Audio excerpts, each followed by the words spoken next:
fait, tu vois, il va y avoir notre voie là.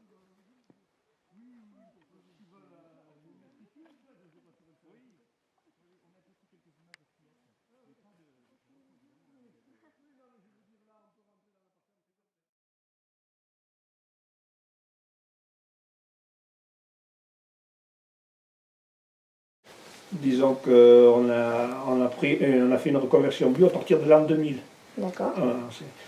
Parce qu'on était assez près du bio, si vous voulez. On en faisait déjà de la viande de qualité, enfin des produits de qualité. On n'a jamais été une agriculture intensive, puisque d'ailleurs le relief ne s'y prête pas, ni le climat. Donc on a fait une reconversion bio en l'an 2000, parce qu'il y a eu un financement par le biais des CTE, c'est les contrats territoriaux d'exploitation. D'accord. Qui nous ont permis de faire une reconversion. Parce que le problème de la reconversion, c'est qu'il y a un laps de temps, il y a entre 2 et 3 ans suivant les cultures et les bêtes. Donc on ne peut pas vendre avec l'appellation bio, si vous voulez. Et puis en élevage, on a une chance, si vous voulez, sur le coin, c'est qu'on a un vétérinaire qui est très proche du bio, qui est de l'homéopathie et tout. Alors ça nous a bien aidé. Formation bio de façon à traiter nos bêtes en bio, en essayant le minimum de traitement, quoi. Sauf en cas d'urgence, on n'a pas le choix. Mais sinon, voilà, on essaie de traiter en homéopathie.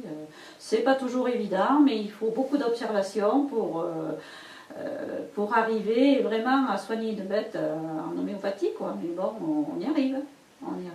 Puis je pense aussi qu'il y a beaucoup de prévention, si vous voulez. Donc on est en bio donc, depuis l'an 2003. Donc, mais pendant un an et demi, on n'a pas eu de revenus, si vous voulez, parce que pendant 6 mois, on n'a pas plus vendu de votre boucherie, mais on n'avait plus de revenus, si vous voulez. Donc, c'est les aides qui nous ont permis d'attendre de vendre les ventes de broutards. Parce qu'on vend les broutards, c'est des bêtes d'un an et demi, si vous voulez.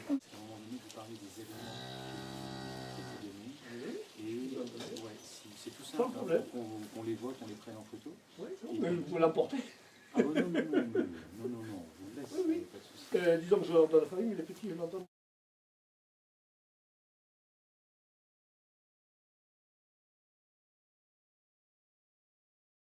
Disons que c'est l'emploi d'engrais chimiques est interdit, si vous voulez, les désherbants.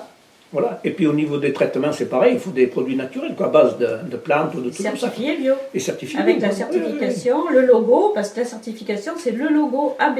De toute façon, n'importe quel produit qu'on achète, que ce soit des aliments pour les bêtes, par exemple, on peut acheter des granulés, enfin des genres de granulés là, pour les jeunes bovins, je vous ferai voir là, quand on les sert.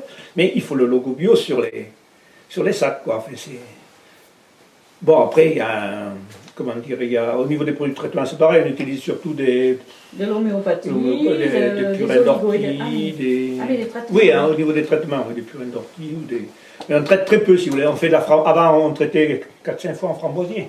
Maintenant, on traite souvent pas du tout. Voilà. Je pense que, bon, je crois qu'il faut baser déjà apporter la nourriture suffisante aux plantes, comme on utilise le fumier, quoi, pommes de terre, framboisier, tout ça. Et puis, ma foi, bon, effectivement, il faut traiter pour le dorifort. Bon, on a des chasse-insectes, des produits naturels, quoi, qu'on utilise, quoi. Mais je crois qu'il faut aussi il faut pas avoir cette vision de l'agriculture traditionnelle, c'est que dès qu'il y a un insecte ou un truc, vouloir traiter à tout prix, éliminer. Je crois que il y a il y a une marge de manœuvre, si vous voulez. Il ne faut pas se laisser envahir. Bon, ça m'est arrivé avec le dorifort, par exemple, mais je veux dire, il faut être... il faut chercher il y a des plantes, qui chassent procédés, oui, voilà. Bon, ça les tue pas, mais ça les chasse. Parce que l'odeur, bon, elle les fait fuir, quoi. Oui. Et puis vous avez par exemple sur le framboisier, maintenant, on se rend compte qu'on a davantage de coccinelles. Et les coccinelles mangent les pucerons. Oui, alors qu'avant, on avait des gros problèmes avec les pucerons, et depuis qu'on est en bio, on n'a plus de problème de pucerons. Plus du tout. Moi, j'en vois plus. Et puis je crois qu'il y a une rotation des cultures qu'il faut essayer de faire. Par exemple, il ne faut pas faire comme terre plusieurs années à la même place. Et en principe, c'est 5 ans. Oui, mais on fait comme on peut. On ne respecte pas toujours. Oui, parce qu'il y a des sols qui conviennent et d'autres pas. Donc, au niveau du travail, les céréales, c'est un peu pareil. En céréales, le gros problème qu'on a, c'est souvent un peu... On ne peut pas désherber, si vous voulez. Alors, donc, il faut éviter l'envahissement.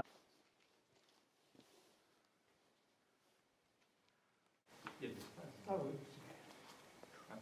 Ah oui, non, mais puis il y a le chauffage central, la structure des choses qui est gelée, qui est lâchée. Vous voyez les tâches, j'étais en train de réfléchir.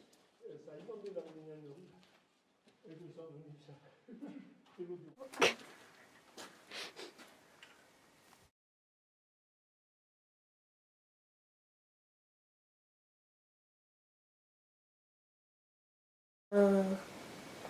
Non, c'est pas un label, je ne sais pas comment on peut C'est dire une ça. certification. Une certification bio. Comme quoi, c'est certifié, comme quoi on travaille bien en bio. Des démarches pour les obtenir, ce label ou Ah oui, auprès des organismes, bien sûr, il faut faire une démarche. Après, on a des contrôles. Il faut sortir tous les résultats de tout ce qu'on a fait. Il y a des contrôles dans les champs, il y a des contrôles avec les bêtes et ils contrôlent tout. Hein. Surtout que nous, l'exploitation, on est tout en bio. Donc tout est contrôlé. Hein. Et quand ils viennent, on les a pour la journée, quoi. Ils contrôlent donc tous les cahiers des charges, ils contrôlent les produits auxquels on se sert. Et puis ils contrôlent tout. Et après, c'est là qu'ils nous donnent la certification. Où on l'a, où on l'a pas. S'il y a des abus, on va nous retirer le... Ah oui, on peut nous retirer le logo. Quoi, Par exemple, une bête, si elle a été plus de 2 fois, hein, je crois, sous antibiotiques, elle est éliminée pour l'année. Vous voyez, parce qu'on a donc... Mais c'est juste la bête. La bête, oui.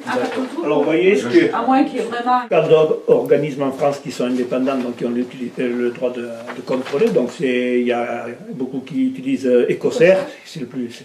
Bon, moi, on a fait peut-être un peu à peur des autres, on a pris ULAS, donc c'était un organisme qui était sur l'Oriol, donc j'ai joué pour la proximité. Et maintenant, donc ULAS a été repris par Qualité France.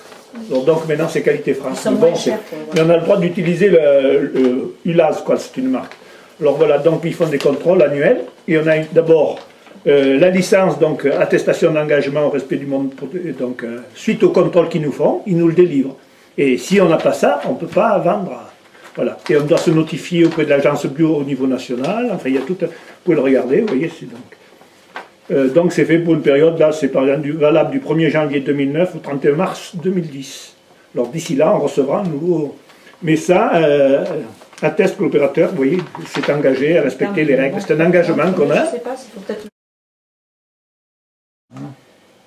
Il faut à la fois la licence, donc que vous avez, et le certificat. Et le certificat, les produits qu'on vend. Il liste les produits contrôlés. Si vous voulez, il y a les variétés, donc céréales, seigle, sorgho, titrical. Il y a la description et les superficies qu'on produit. Et pour les bêtes, il y a tous les numéros des bêtes. Par exemple, je voudrais vendre de la confiture de châtaigne. J'ai pas l'appellation bio sur... Si, elle y est là. Mais il n'y a pas la confiture. Ah non, oui, parce qu'on n'a pas demandé. Voilà, quoi. Il faut... Organisme Voilà, certificateur. c'est 2 ou 3 organismes, mais c'est les mêmes règles pour tout le monde, si vous voulez. Il y a les mêmes règles de fonctionnement, peut-être qu'il y a quelques détails qui changent, mais on paye un contrôle annuel, et puis ils peuvent faire des prélèvements, analyser le fourrage, voir s'il est bien bio, enfin tout un tas de choses. Le produit, on peut... prélèvement et contrôler les documents, aller voir des fournisseurs, voir si on n'a pas triché. Enfin, si par exemple ils voient un sac de produits qui ne correspond pas au bio, ils nous demandent des explications, si vous voulez. Ça.